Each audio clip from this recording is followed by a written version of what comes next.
Assalamualaikum warahmatullahi wabarakatuh. Halo teman-teman semuanya. Perkenalkan, nama saya Fitria Mariani, NIM 122216678. Sebelumnya saya ucapkan terima kasih banyak kepada yang terhormat Ibu Rinwantian selaku dosen mata kuliah Komunikasi Bisnis karena masih memberikan saya waktu untuk menyampaikan isi tugas. Pada kesempatan kali ini, saya akan menyampaikan sebuah materi yang judul besarnya adalah komunikasi dalam organisasi. Kegiatan komunikasi selalu terjadi dalam kehidupan sehari-hari, sejak bangun tidur hingga berangkat tidur lagi. Ini berarti tidak ada aktivitas tanpa komunikasi secara langsung maupun tidak langsung, verbal maupun non-verbal, begitu juga dengan organisasi. Dalam kenyataan yang ada, komunikasi akan muncul dalam setiap proses organisasi, bahkan dapat diilustrasikan bahwa organisasi yang tanpa komunikasi diibaratkan manusia yang kekurangan aliran darahnya. Apabila kurang darahnya, manusia akan menjadi lemah, demikian pula sebaliknya. Maka untuk itu, komunikasi yang baik harus selalu dijaga agar tetap stabil sehingga tidak menimbulkan miscommunication. Sebelum kita masuk ke pembahasan, ada 2 poin penting yang nantinya akan kita bahas. Poin pertama tentang pengertian komunikasi dalam organisasi, dan poin yang kedua apa sih pentingnya komunikasi dalam organisasi. Oke, untuk mempersingkat waktu langsung saja kita masuk ke materi yang pertama mengenai pengertian komunikasi dalam organisasi menurut para ahli. Pertama, menurut Everett M. Rogers, komunikasi dalam organisasi adalah suatu sistem yang mapan dari mereka yang bekerja sama untuk mencapai tujuan bersama melalui jenjang kepangkatan dan pembagian tugas. Kedua, menurut Robert Bonington, komunikasi dalam organisasi adalah sarana di mana manajemen mengkoordinasikan sumber bahan dan sumber daya manusia melalui pola struktur formal dari tugas-tugas dan wewenang. Ketiga, menurut Arnold dan Friedman, komunikasi dalam organisasi adalah suatu proses pertukaran informasi di antara orang-orang dalam suatu organisasi, di mana di dalamnya terdapat 4 tahapan komunikasi yang meliputi 1. Adhesion, kedua comprehension, ketiga acceptance, 4. retention. Pendapat lain dikemukakan oleh Pest dan Fowles. Mereka berpendapat bahwa komunikasi organisasi merupakan perilaku pengatur organisasi yang terjadi di antara orang-orang dalam organisasi, dan juga bagaimana mereka yang terlibat dalam proses itu berinteraksi dan memberi makna atas apa yang terjadi. Poin yang kedua yaitu, apa sih pentingnya komunikasi dalam organisasi?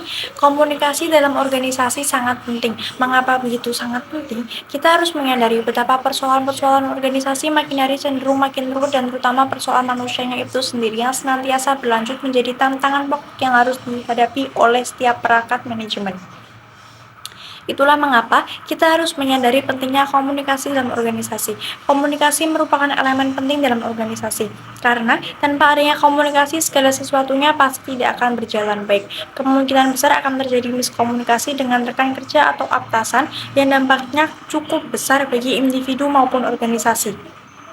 Miskomunikasi adalah adanya kesalahpahaman antara kedua belah pihak dalam mencerna proses komunikasi, sehingga antara pesan yang disampaikan dengan pesan yang diterima berbeda arti dan penafsirannya.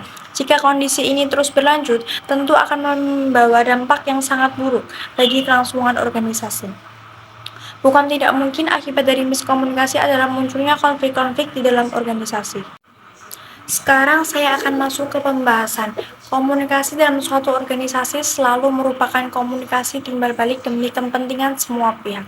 Dalam berkomunikasi, kita menciptakan persamaan pengertian, ide, pemikiran, dan sikap tingkah laku kita terhadap orang lain. Jadi, komunikator dan komunikan mempunyai kesamaan dan kesepakatan pesan sehingga menimbulkan suatu pengertian. Dalam proses komunikasi melibatkan beberapa komponen, yaitu yang pertama komunikator, kedua pesan, ketiga saluran, 4 komunikan, kelima efek. Komponen-komponen tersebut sama penting meskipun bisa salah satu akan mendapat tekanan pada situasi tertentu. Komponen ini berperan sebagai suatu proses komunikasi yang sederhana.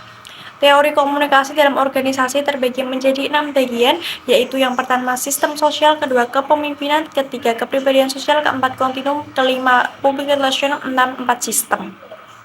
Menurut Senjaja, fungsi komunikasi dalam organisasi ada 4, yaitu fungsi informatif, kedua fungsi regulatif, ketiga fungsi persuasif, dan keempat fungsi integratif. Selanjutnya, bentuk komunikasi dalam organisasi ada 2, yaitu yang pertama komunikasi internal atau komunikasi yang terjadi di dalam organisasi. Komunikasi internal terbagi menjadi dua bagian, yaitu komunikasi personal dan komunikasi kelompok. Kedua, komunikasi eksternal atau komunikasi yang terjadi di luar organisasi. Komunikasi ini terbagi menjadi dua, yaitu komunikasi dari organisasi kepada khalayak dan komunikasi dari khalayak kepada organisasi. Demikian materi yang dapat saya sampaikan. Dengan segala hormat saya ucapkan terima kasih. Wassalamualaikum warahmatullahi wabarakatuh.